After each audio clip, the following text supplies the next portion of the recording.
Well, hi everyone. This is Adrian Warnock again, and I'm sitting here this afternoon, and I wasn't really thinking I'd do another of these kind of things so quickly, because of course I did one of these on Saturday. But there's just something that's really kind of got to me a little bit this morning. Not got to me, got under my skin this afternoon, I suppose, as I've been thinking about it. And it's just a little phrase, actually, that, funnily enough, Kanye West used in one of those interviews. And trust me, I'm not becoming a complete fanboy here. But he talked about this. He said, described himself, as being in complete service to God. And that was an interesting thought to me. I wonder, when was the last time, if you're Christian and you're watching this, when was the last time you heard another Christian talk about themselves as being in complete service to God? I think sometimes, if I'm honest, Christians today, we can tend to actually almost want God to serve us. You know, we become a Christian in order for what God will do for us. And it's very easy sometimes to see God almost as though he's our servant. Now, you know, most of us are not going to subscribe wholeheartedly and theologically to the prosperity gospel and the idea that if we follow God, then he will bless us automatically and make us rich. And yet, the truth of the matter is, that's kind of what we assume. And so we sort of think, it's almost like we do a secret deal with God, that if we go to church, if we pray, if we give money, if we read our Bibles, if we just live a sort of broadly Christian life, we kind of expect him to do things for us.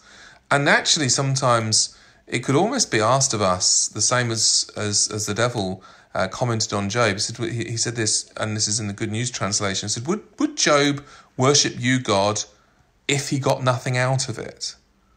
And I suppose that was the thought that was running through my mind today as I was thinking about the weekend and that long article that I wrote a couple of days ago, if you haven't had a chance to look at it. And it was that, really. Would I worship God if I got nothing out of it? Or do I serve him conditionally, if you like? Or, in fact, am I almost expecting him to serve me as though he's some kind of heavenly slot machine in the sky?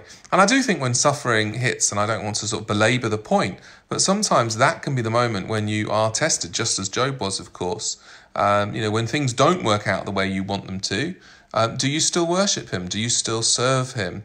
Or are we angry with him at that point?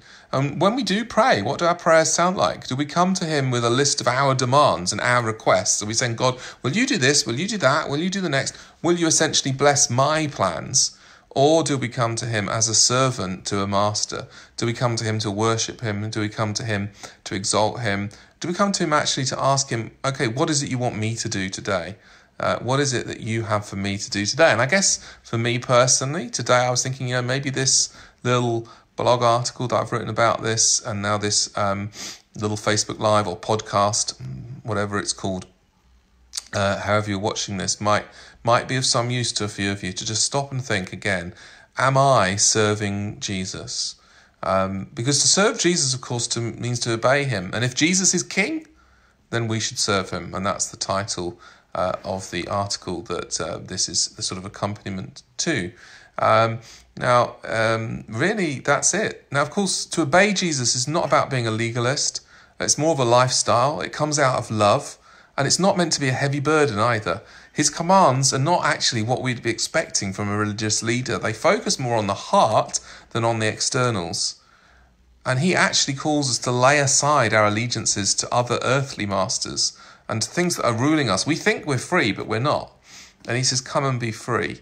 Come and find true freedom. He says, come to me, all who labour and are heavily laden, and I will give you rest. Take my yoke upon me. So there is a yoke, and learn from me.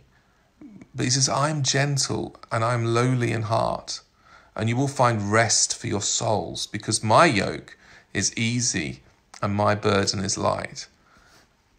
That's quite a challenge, actually. If we're following Jesus, it's not an onerous thing, and yet it's something that demands our everything. So he is king. He does expect us to obey him, but his commands are not burdensome. Although, as I say, they do demand everything. Really, what's Jesus calling us to do? To reorientate our hearts, to seek him, and then over time, our lives will increasingly follow him. So there we are. Here's a question for you. to ask yourself and for me to ask myself as we close this short little snippet. Am I in complete service to Jesus? Thank you very much, everyone. I'll let you get back to your day.